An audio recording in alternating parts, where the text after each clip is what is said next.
Bismillah, Assalamualaikum warahmatullahi wabarakatuh. Alhamdulillah, salatu wassalamu ala rasulillah wa ala alihi wa sahbihi wa man wala. Asyhadu an la ilaha illallah wahdahu la syarikalah wa asyhadu anna muhammadan abduhu wa rasuluhu la nabiyya ba'dah. Ya ayyuhalladzina amanu taqullaha haqqa tuqatih wa la tamutunna illa wa antum muslimun.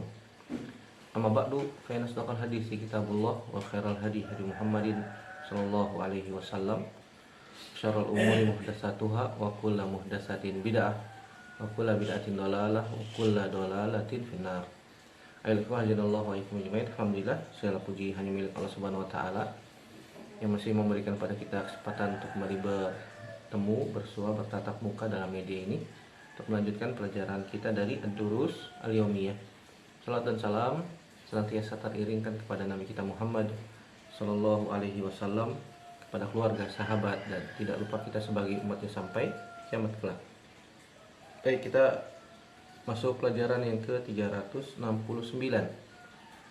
Itu boleh melaknat orang yang zalim, ya, bolehnya melaknat orang yang zalim. Tapi tentu saja saudaraku rahimani wa ajmain, pembahasan ini termasuk pembahasan akidah, pembahasan adab yang memerlukan ketelitian tafsil, ya. Oleh karena itu Ahlus Sunnah wal Jamaah membedakan antara melaknat secara umum, ya, terhadap sifat, terhadap perbuatan, atau terhadap sebuah golongan yang dilaknat oleh Allah Subhanahu wa taala dan Rasulnya. Ada golongan-golongan yang Allah Subhanahu wa taala laknat oleh Allah Subhanahu wa taala, dilaknat oleh Rasulullah sallallahu alaihi wasallam. Nah, ini disyariatkan berdasarkan adanya dalil, dalil dalam Al-Quran ataupun dari hadis Nabi Shallallahu Alaihi Wasallam. Ada juga yang kedua, melaknat secara individu, melaknat person, melaknat perorangan. Hukum asalnya tidak boleh dilakukan, nggak boleh kita melaknat seorang individu tertentu, ya, person tertentu, kecuali terhadap seseorang yang sudah disebutkan nasnya, sudah disebutkan dalam dalil, seperti misalnya Abu Lahab sudah dilaknat, ya, Abu Jahal, seperti juga Fir'aun, begitu juga iblis yang dilaknat, ya. Dalam nas jelas, dalam Al-Quran sudah jelas, dalam dalil-dalil sudah jelas.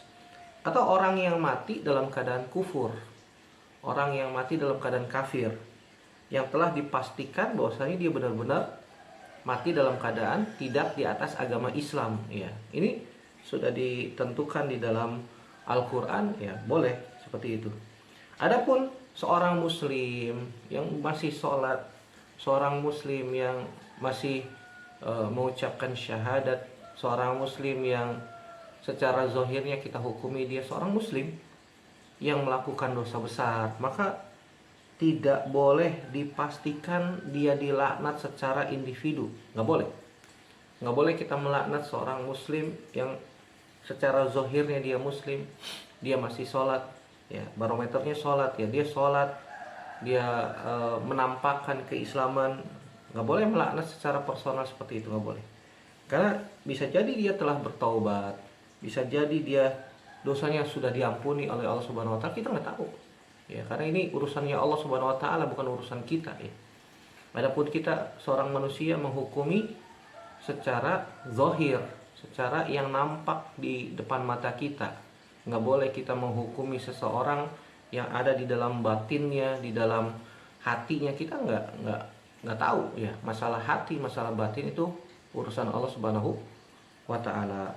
Oleh karena itu pada pembahasan kali ini kita akan menyebutkan, ya, poin yang tadi sudah disebutkan secara tafsil, membedakan antara melaknat secara umum, melaknat sifat, melaknat perbuatan, atau golongan yang benar-benar ada nasnya, dilaknat oleh Allah Subhanahu wa taala, dilaknat oleh Nabi Shallallahu alaihi wasallam dalam dalil-dalil yang sangat jelas, ya, jelas, ya. Dan kita sudah tahu bahwasanya yang dimaksud dengan laknat itu artinya at-tardu, ya, al-ibadu min rahmatillah, dijauhkan dari rahmat Allah Subhanahu wa taala. Itu namanya laknat. Ya. Kalau seseorang sudah dilaknat oleh Allah Subhanahu wa taala, seseorang sudah di eh, apa? Sudah di at-tardu wal ibad, didoakan dijauhkan dari rahmat Allah Subhanahu wa taala, ya. Maka dia sudah dijauhkan dari surga Allah Subhanahu wa taala. Sebagaimana dikatakan oleh Imam An-Nawawi dalam Syarah Sahih Muslim, al-la'nu huwa al-ib'adu wat-tardu min rahmatillah. Laknat itu artinya dia dijauhkan, ya, dia diusir dari rahmat Allah Subhanahu wa taala. Baik, pada kesempatan kali ini kita akan sebutkan beberapa orang-orang yang dilaknat oleh Allah Subhanahu wa taala, yang dilaknat oleh Nabi Shallallahu alaihi wasallam. Yang pertama, dalil pertama dalam surat Hud ayat 18 dalam Al-Qur'an, Allah Subhanahu wa taala berfirman, "Ala la'natullahi 'alaz zalimin." Ketahuilah, ingatlah bahwasanya laknat Allah terhadap orang-orang yang zalim. Allah melaknat orang-orang yang zalim, ya. Allah Subhanahu wa taala melaknat orang-orang yang suka mengambil harta manusia tanpa hak, ya, dilaknat oleh Allah Subhanahu wa taala, dilaknat oleh Nabi Shallallahu alaihi wasallam dalam hadis, dalam ayat ini sangat jelas.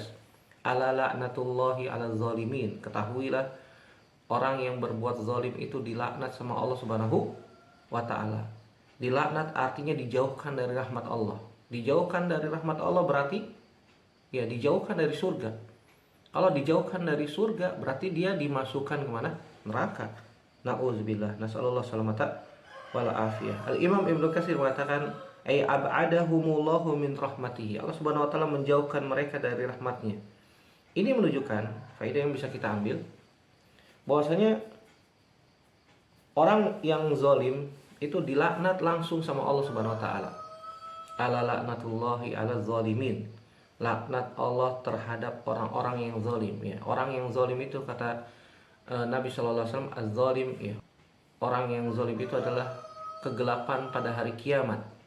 Iya.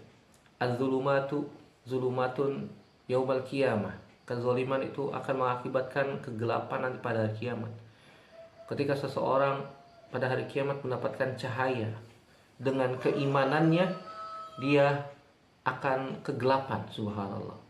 Seseorang akan mendapatkan cahaya berdasarkan imannya. Nah, orang yang zalim maka dia akan gelap, ya. Orang yang zalim dia akan gelap nanti pada hari kiamat.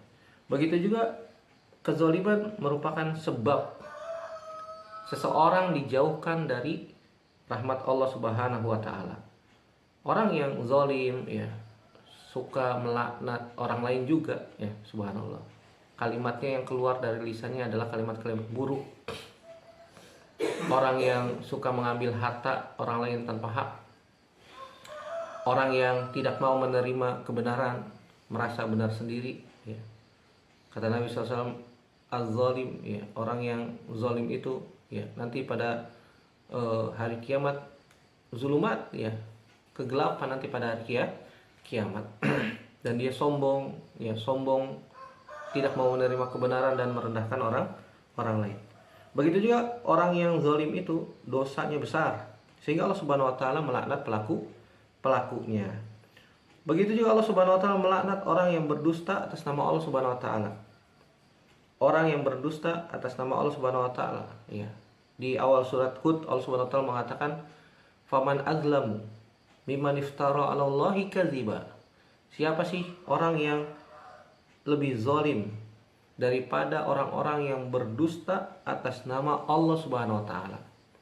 Orang yang berdusta atas nama Allah Subhanahu wa taala maka dia berdosa dengan dosa yang besar dan Allah Subhanahu wa taala melaknat dia.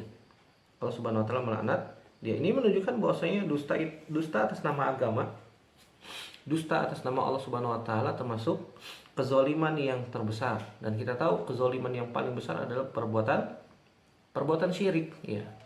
Melakukan peribadahan kepada selain Allah Subhanahu wa taala. Dia beribadah kepada selain Allah Subhanahu wa taala. Ini kezaliman yang paling besar, yaitu perbuatan syirik. Begitu juga orang yang menyebarkan kebatilan, orang yang menyebarkan kesesatan, orang yang menyebarkan sebuah keburukan, ya, maka dia berada pada posisi yang sangat-sangat berbahaya. Kenapa demikian? Karena terancam laknat.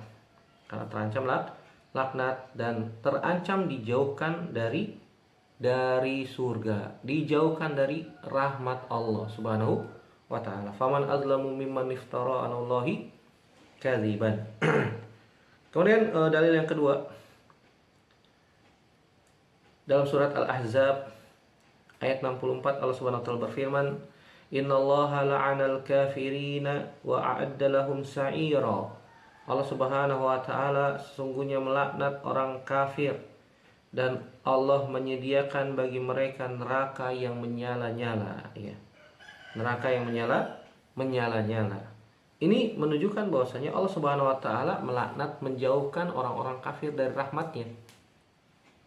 Allah Subhanahu wa taala juga menyiapkan tempat kembali, pulang kampung bagi orang-orang kafir itu ke dalam neraka, wal iyadzubillah.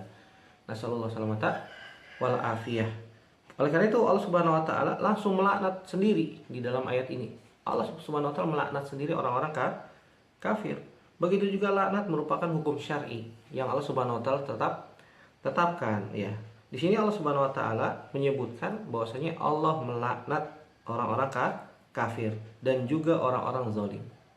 Dan kedua, Allah Subhanahu wa taala menyiapkan tempat kembali bagi orang-orang yang zalim, orang-orang kafir itu ke dalam neraka sa'ir. Ke dalam neraka sa'ir. Ini menunjukkan salah satu nama neraka adalah neraka sa'ir yang di dalamnya terdapat api yang menyala-nyala. Wallahu a'lam bishawab. Kemudian yang ketiga, dalil yang ketiga, hadis Abu Hurairah radhiyallahu anhu. Nabi sallallahu alaihi wasallam bersabda, "La'anallahu as-sariqa yasriqul baydata fatuqta'u yaduhu wa yasriqul habla fatuqta'u yaduhu." Allah Subhanahu wa taala melaknat pencuri. Ya, di sini Allah Subhanahu wa taala sebutkan setelah menyebutkan orang yang zalim, ya. Allah laknat orang yang zalim, Allah laknat orang-orang kafir. Yang ketiga dalam hadis Nabi SAW, Allah laknat orang yang suka mencuri. Ya. La'anallahu sariqa. Allah melaknat pencuri. Orang yang mencuri, ya, mengambil harta orang lain tanpa hak, ya. Mengambil diam-diam itu namanya mencuri tuh.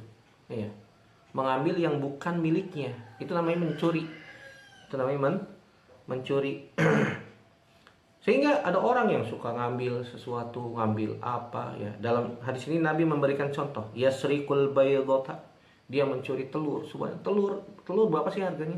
1 butir. Ya, 1 butir, bukan sekilo, bukan 1 peti, bukan 1 kontainer, bukan 1 butir. 1 butir. Sehingga dengan perbuatannya tersebut dia mencuri, ya. Sehingga ditetapkan hukuman, diketahui, ya, dia dihukum dengan hukuman had misalnya. Seorang pencuri itu dihukum dengan hukuman had berupa apa? Dipotong tangannya sampai pergelangan, ya. Wasariqu wasariqatu faqta'u aydiyahuma jazaan bima kasaba nakalan minallah. Orang yang suka mencuri itu tangannya dipotong sampai sini, sampai pergelangan, ya. Tangannya dipotong sebagai bentuk balasan, sebagai bentuk akibat dari perbuatannya suka mencuri. Orang yang suka mencuri dengan tangan, ya, dia mengambil sesuatu itu dengan tangan. Sehingga hukuman yang pas itu untuk pencuri itu tangannya potong, supaya dia nggak bisa mengambil lagi itu tanpa hak, supaya dia nggak bisa mencuri lagi tuh. Kalau misalnya ada orang yang suka mencuri, tangannya udah dipotong, dia mencuri lagi, potong lagi tangannya, ya. Sudah tangannya dua-duanya dipotong, masih suka mencuri lagi. Pakai mulutnya, ya, pakai kakinya potong, ya, sampai batas mata kaki tuh. Kakinya udah dipotong juga masih mencuri, subhanallah, kebangetan tuh orang, ya, subhanallah.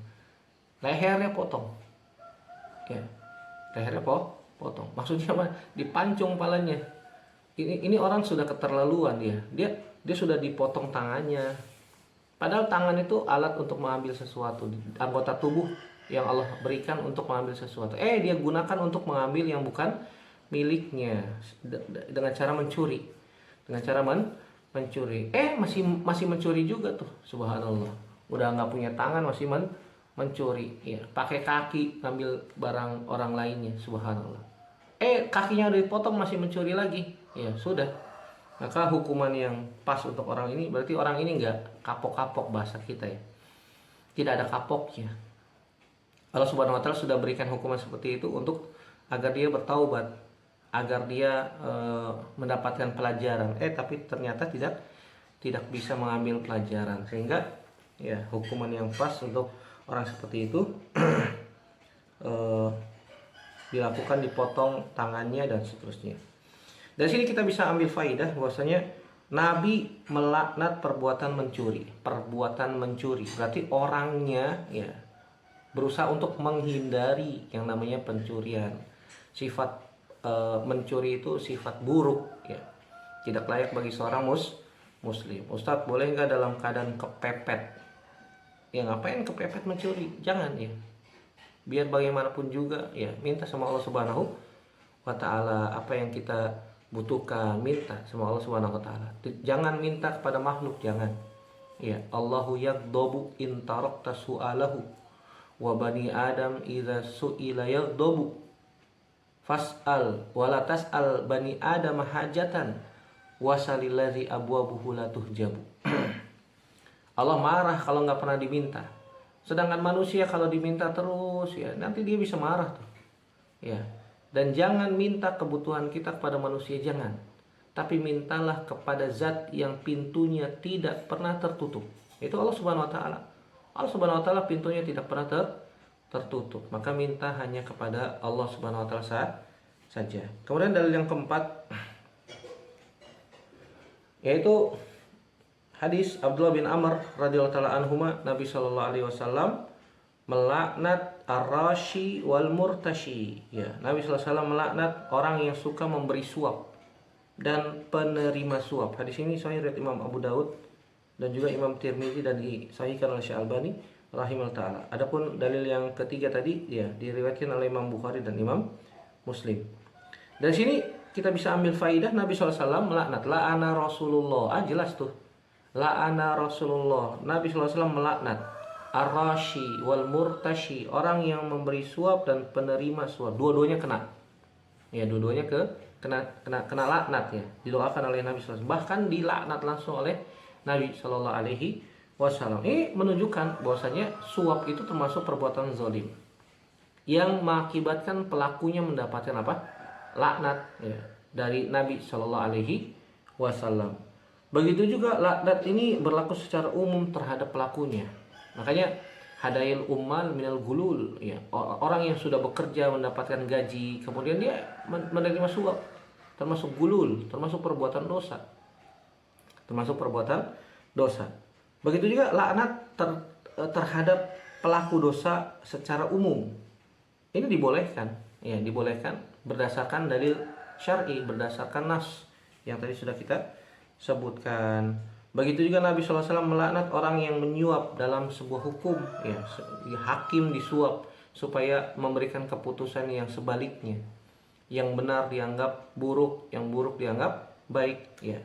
Yang benar dianggap salah, yang salah dianggap benar, subhanallah. Merubah hukum, ketetapan. Ini ada tambahan riwayat waraish. Ar-raish adalah perantara suap. Iya, perantara suap. Hadis riwayat Imam Ahmad dan disahihkan oleh Al-Syalbani rahimahullah taala. Artinya semua pihak yang membantu perbuatan zalim terkena ancaman ini. Terkena ancaman apa? Laknat. Dan laknat itu artinya doa dijauhkan dari rahmat Allah.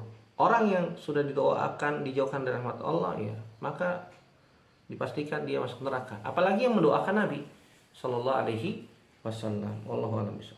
Dalil yang kelima, hadis Ibnu Umar radhiyallahu taala anhuma yang Nabi SAW pernah berdoa, Allahumma al'an fulanan wa fulanan. Ya Allah, laknatlah fulan dan si fulan.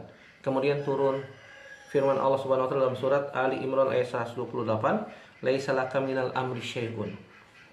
Nabi SAW pernah melaknat per individu, ya, disebutkan namanya, ya Allah laknatlah fulan dan fulan. Kemudian Allah Subhanahu wa taala menegur Nabi sallallahu alaihi wasallam bahwasanya laisa laka minal amri syai'un, ya. Bukan tugas kamu nih wahai Muhammad melaknat person, melaknat individu.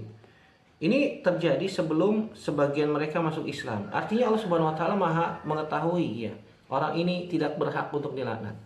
Allah yang Maha tahu. Oleh karena itu tadi sudah kita sebutkan, kita itu menghukumi manusia sesuai dengan zahir.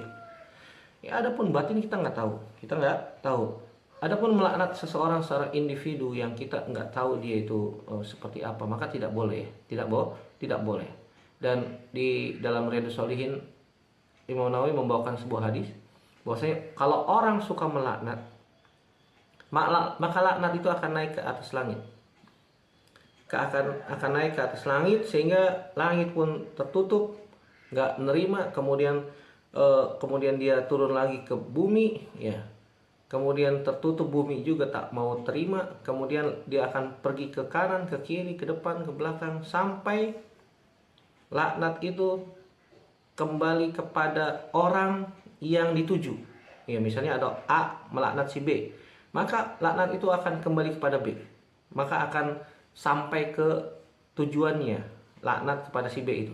Tapi kalau si B ini tidak layak untuk dilaknat, maka otomatis laknat itu akan kembali kepada si A. Laknat itu akan kembali kepada yang mengucapkannya, subhanallah.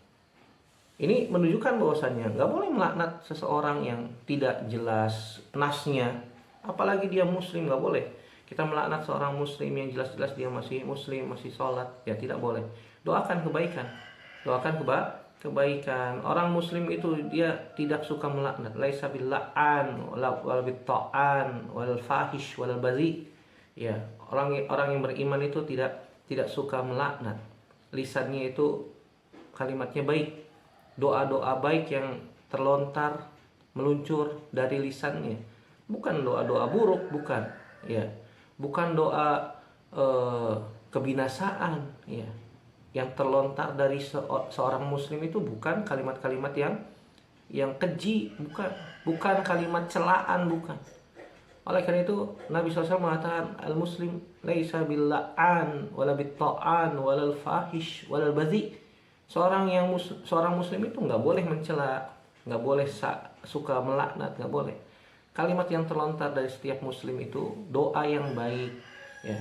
Doa yang baik. Ucapkan kalimat yang baik. Apa sih susahnya mengucapkan kalimat baik, ya? Kalau ada orang sulit mengucapkan kalimat yang baik, berarti hatinya bermasalah. Nah, kenapa tuh? Kenapa kok dia suka melaknat? Kenapa? Kenapa kok dia suka mencela? Kenapa? Kenapa kok dia suka mendoakan kalimat dengan kalimat buruk kepada saudaranya setiap muslim? Kenapa? Ya, berarti hatinya bermasalah, berarti hatinya sakit. Ya, perlu diterapi, perlu diobati. Bagaimana cara mengobatinya? Ya, dengan belajar agama yang benar, maka lambat laun hatinya akan sembuh insyaallah dengan izin dari Allah Subhanahu wa taala.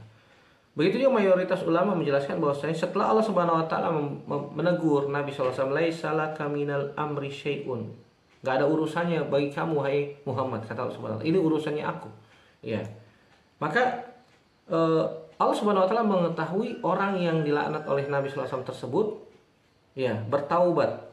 Dan Nabi setelah mereka bertaubat masuk Islam, Nabi tidak lagi mendoakan laknat kepada mereka. Ini menunjukkan bahwasanya doa laknat terhadap orang kafir yang jelas-jelas memerangi kaum muslimin atau pelaku kezaliman besar pernah dilakukan oleh Nabi SAW dalam keadaan tertentu, ya. Contohnya ketika Nabi SAW sedang sholat di dekat Ka'bah, ternyata Abu Jahal, ya, dan konco-konconya tuh, ya, berusaha untuk menyakiti Nabi Shallallahu Alaihi Wasallam. Siapa yang berani meletakkan ini dan itu ketika Muhammad sedang sujud? Akhirnya diletakkan kotoran dan isi perut unta ketika Nabi sedang sujud, sehingga Nabi SAW tidak bisa bangun, saking beratnya tuh, saking beratnya. Setelah sholat Nabi selesai dibersihkan oleh Fatimah datang, putri Nabi SAW. Nabi SAW mendoakan keburukan untuk person-person, disebutkan namanya. Ini boleh nih, ya. Pada kondisi tertentu Nabi pernah disebutkan namanya, ya Allah laknatlah si fulan, ya. Orang-orangnya jelas kafir seperti Abu Jahal, dan yang bersama mereka ketika itu ya. Disebutkan ada 7 orang atau 8 orang dan tidak ditegur oleh Allah Subhanahu wa taala, dibiarkan karena jelas-jelas mereka orang-orang kafir yang memerangi kaum muslimin ya. Dan Allah Subhanahu wa taala binasakan mereka ketika di perang Badar ya, di perang Badar di tahun kedua Hijriah.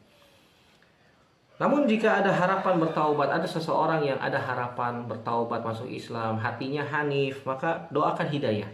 Ya Allah berikan dia hidayah, ya Allah perbaiki hatinya, ya Allah berikanlah kepadanya petunjuk sehingga tetap berada di atas agamamu. Ya Allah perbaikilah akhlaknya, adabnya dengan akhlak yang mulia ya. Doakan kebaikan, kebaikan. Allahu a'lam bishawab.